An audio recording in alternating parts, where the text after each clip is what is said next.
Xudoyi hech narsa demadi. Istamaygina shayxining qo'lini qo'yib yubordi. Yetim qolgan boladek qaddini bukdi. Boshi egildi. Ortiga o'girilib 1-2 qadam tashladi. So'ngra yana qaytib Uftodaning qo'llaridan takror o'pdi. So'ng o'girilib ortiga qaramay yo'lga ravona bo'ldi. Darhaqiqat, mening qo'l oyog'im singandek edi. Xudoyi meni o'ldirmagan, balki o'lgandan ham battar qilgan edi. O'zimni unga tinglattira olmadim. Endi u bilan birga bo'lishni istamay qochmoqchi bo'lyapman. Chunki Xudoyi nafsiga, ya'ni menga azob beryapti. Jonimni og'rityapti. Undan qochib qutula olmayapman. Bu ham yetmagandek qayerga borsa meni ham sudrab olib ketyapti. Endi u mendan emas, men undan qo'rqyapman.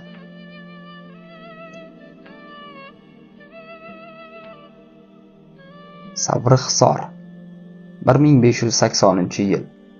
Mahmud Xudoyi.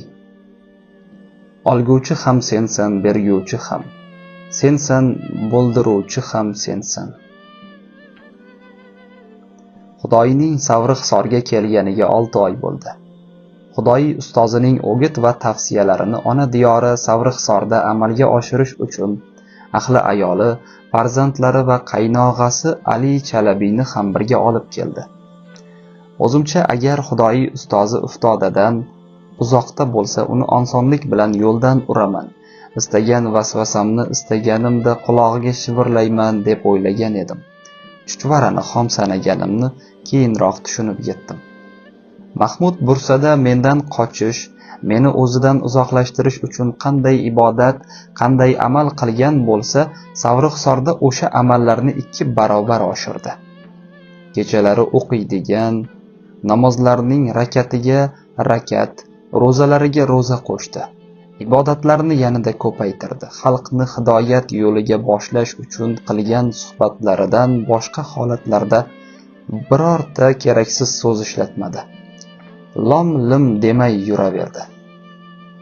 U mening bir burchakda payt poylab, Uftodadan uzoqligidan foydalanib hujum qilishimni bilib turgandek, ertayu kech ibodat g'amini yedi.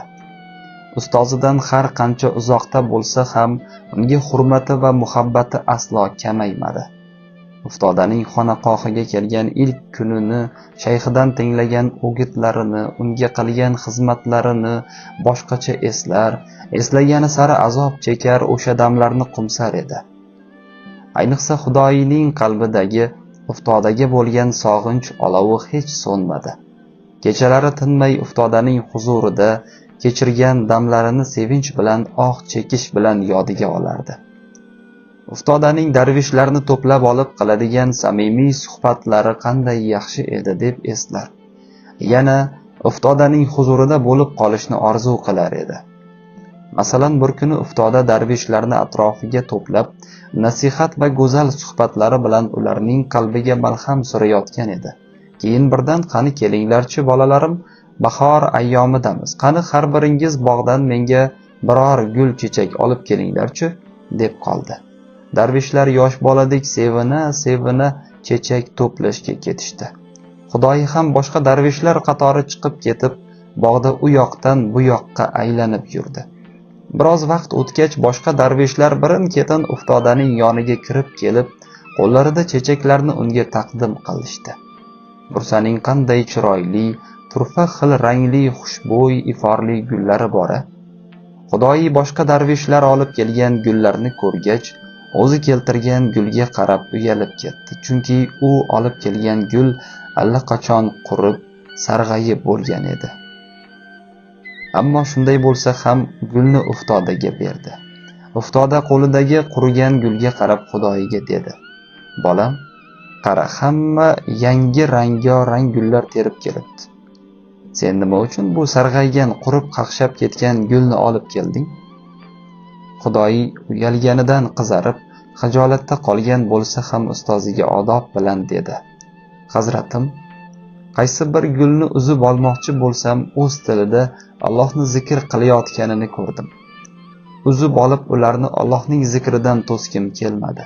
Shuning uchun mana shu qurib sarg'aygan chechakni olib keldim. Bu chechak o'lib bo'lgan, zikri ham to'xtagan edi. Xudoyi o'zining bu javobi bilan darvishlarni ham hayron qoldirgan edi o'shanda. Keyinroq shayxi Xudoyi tomonga egilib uning qulog'iga: "Bolam, hammasidan ham sen olib kelgan chechakni ko'proq sevdim", degan. Xudoyining sevinchdan boshi osmonga yetgan edi. Shundan keyin o'sha kecha qalbida bir ilhom paydo bo'lib, tilida ushbu misralar to'kildi. Bu qanday qo'lu oyoq, bu qanday qo'lu oyoq, bu qanday tilu dudoq. Ko'zing och ibratla boq, dunyo tomoshagoh ekan. Barcha sinovlardan o'tib, ul yagona zotga yetib, ne bor zaydu amrga ketib, affoli qul Alloh ekan. Affoli kul Alloh ekan. Xudoyi Savrixsorda mana shularni eslayverar edi. To'g'ri, Xudoyi xalqni hidoyatga boshlayotgan, odamlarga ko'ngil berayotgan, qalblarni zabt etayotgan edi. Ammo Uftodaga bo'lgan muhabbati, sog'inchi ichini yondirishda davom etaverdi. Men hammasini sezib, bilib turgan edim. Eng qizig'i, o'zim ham Uftodani sog'ingan edim. O'zimni boshqara olmas ekanman, qanday qilib Xudoyiga hukmimni o'tkazaman? Ochig'i, men Xudoyiga o'xshab boryapman. Xudoyi chiday olmadi. Uftodadan uzoqda uning sog'inchi bilan 6 oyini sabr qildi. Bir kuni Allohdan so'rab duo qildi. Yana tinmay yig'lab chiqdi. G'am, anduh, yig'lash Allohni xotirlashga sabab bo'lishini bilar edi. Ustozi Uftodani yoniga bormoqchi, xonaqohda qolishiga ijozat bermasa ham hech bo'lmasa diydorlashib ko'nglidagi sog'inch olovini pasaytirmoqchi edi. Xudoyi Bursa tomonga otlandi. Ustozining sog'inchiga zo'rg'a 6 oy chiday oldi. Bursaga Uftodaning huzuriga yetib borish uchun shoshilayotgan, ich etini yeyayotgan, diydor uchun sabrsizlanayotgan edi. Xudoyi dunyodagi boshqa hech narsa haqida o'ylamas, ulardan voz kechib ko'nglini Allohga bergan, uning ishqiga iymon keltirgan edi. Ammo Xudoyining negadir yuragi g'ash edi. Shuning uchun otini tinmay niqtab uchirib keldi. Bursaning bosh darvozasidan kirishi bilan hech qayerda to'xtamay, otini to'g'ri xonaqoh tomonga qarab choptirdi. Uftodaning huzuriga ilm istab kelgan ilk kunidagi kabi hayajonli, o'sha kundagi kabi mahzun edi. Nima uchun bunday edi o'zi ham bilmas, mening ham xabarim yo'q edi. Xonaqohga ilk bor kelishida yo'lda oti yerga botib qolgan joy bor edi. Hozir ham o'sha yerga yetib keldi-yu, Uftodaning eshigida odamlar to'planib turganini ko'rdi. Avvaliga nima bo'lganini tushunmadi, keyin otini tezlatib choptirib ketdi. Xonaqohga yaqinlashganida esa ko'zlari jiqqa yoshga to'lgan darvishlarni ko'rib, yuragi orqaga tortib ketdi. O'zini yo'qotib qo'ydi. Keyin esa bir amallab xonaqoh eshigidan ichkari kirdi. Uftoda turadigan uyning ostonasiga yetganida birdan to'xtadi. Nafas rostladi. Hammasini unutib, bismillah deb xonaga kirdi. Uftoda to'shakda yotardi. Ko'zlari kirtaygan, yuzi zafarondek sarg'aygan, darvishlar Uftodaning atrofida to'planib olib tinmay yosin o'qishar, duo iltijo qilishardi. Ular ajalning kelishini kutishyapti. Uftoda o'lim to'shagida edi. Xudoyi bu holatni ko'rib gandiraklab ketdi. Sal qolsa yiqilib tushayozdi. Ammo keyin o'zini qo'lga olib, qaddini rostladi. Ustozining boshi tomoniga qadam tashladi. Uftodaning ko'zlariga boqdi. Qo'llaridan tutdi. Nima qilishni bilmay sarosimaga tushib, uning ko'zlariga tikilib qoldi. Sal o'tib Uftoda yuzini Xudoyiga burib tabassum qildi. "Xudoyi, bolam", dedi u titragan ovoz bilan. "Senmisan?" Xudoyi javob bera olmadi, faqatgina mahzunlik bilan jilmayish orasida bir harakat qildi. "Bolalarim, unutmangki, bu dunyo bo'm-bo'sh bir tushdir. Agar so'rasangiz kecha dunyoga keldim, bugun esa ko'chib ketyapman deb javob beraman. Butun umrim bir kun misoli. Allohning huzuriga ketayotganimga shukrlar bo'lsin. Biroq ichimda koshkilarim, qaniydilarim bor. Bu dunyo g'aflat diyori ekan. Qanchadan qancha keraksiz narsalar bilan vaqtni bekor o'tkazib, aslida bilishim kerak bo'lgan narsani ham unutibman. O'lim intiho emas, ibtidodir. Asosiy maqsad bu dunyodan yuzi qora bo'lib ketmaslik. U zotning huzuriga yorug' yuz bilan borishdir. Qaniydi yana bir umr yashasam, yo'limni uning yo'lidan boshqa tomonga burmagan, uning ismidan boshqa hech qanday so'zni aytmagan bo'lar edim. Bu dunyoga aldanib qolmanglar, nafsingizga quloq solmanglar, mening orqamdan aslo yig'lamanglar. Zero bu dunyodan ko'chgan mening jismim, xolos. Jism ruhni Allohning huzuriga olib boruvchi markabdir. Shunga ham ega emas ekanmiz, nima uchun asl sohibni unutdik? Shuni esingizdan chiqarmang. Men omonatni egasiga topshirish uchun ketyapman. Shuncha vaqt hayot deb atalmish g'oy qudug'ida yashashga, vaqt kechirishga chidab keldim.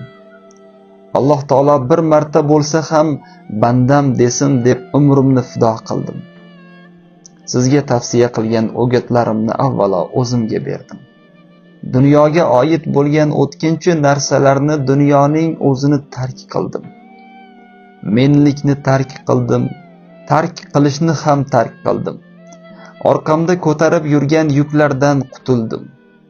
Shuni bildimki, dunyo yelkamdagi og'ir yuk ekan. Bularni anglab yetgach, hammasini ortda qoldirdim. Sizlar ham dunyo yukini aslo yelkangizga ortib olmang. Undan vaqtida qutuling. Mening ortimdan aslo yig'i-sig'i qilmang. Uftoda shunday deb bir necha marta yutindi. Keyin yana Xudoyining ko'zlariga tabassum bilan qaradi. Xudoyi, bolam, men sendan mingdan ming roziman. Sening ichingda noyob boylik, javhar bor edi, ammo usti chang, to'zon bilan qoplangan edi. Men ustingdagi changni tozaladim, xolos. Bundan keyin sen ham ko'ngillarning zangini olgin. Hidoyat yo'lidan adashma, nafsingga quloq tutma. Yo'ldoshing Alloh bo'lsagina yo'ling to'g'ri bo'ladi. Tilagim shuki, podshohlar otingning tizginidan tutib seni yetaklasin. Men sendan roziman, sen ham mendan rozi bo'l. Uftoda shunday dedi-yu, indamay qoldi. Boshqa gapirmadi. Shu holatda yotaverdi. Uftodaning yonboshida o'tirgan darvish hali ham Yosinni o'qiyapti. Ko'zlari jiqqa yosh. Darvish oxirgi oyatga yetib kelganida Uftodaning yuzida ajib bir tabassum ko'rindi. Lablari bilinar-bilinmas qimirladi. So'nggi oyat tugagach ko'zlari yumildi. Uftoda bu dunyodan ko'chgan edi. Jism omonatini egasiga topshirdi. Umr chirog'i so'ndi. Darvishlar nima qilishni bilmay esankirab qolishdi. Ba'zilari bir burchakda bukchayib qolgan, yana kimdir marjon ko'z yosh to'kar, kimdir qo'lini duoga ochib iltijo qilar, yana kimdir ovoz chiqarmay ichida faryod qilar edi. Xudoyi ham nima qilarini bilmay serrayganicha qotib qoldi, lekin aslo yig'lamadi. Men unga yig'lasangchi deb pichirlayverdim, chunki shu topda u menga kuchsiz, irodasizdek tuyulgan edi. Lekin u meni aslo tinglamadi. Faqatgina ichida o'zidan kelganmiz, yana o'ziga qaytamiz dedi xolos.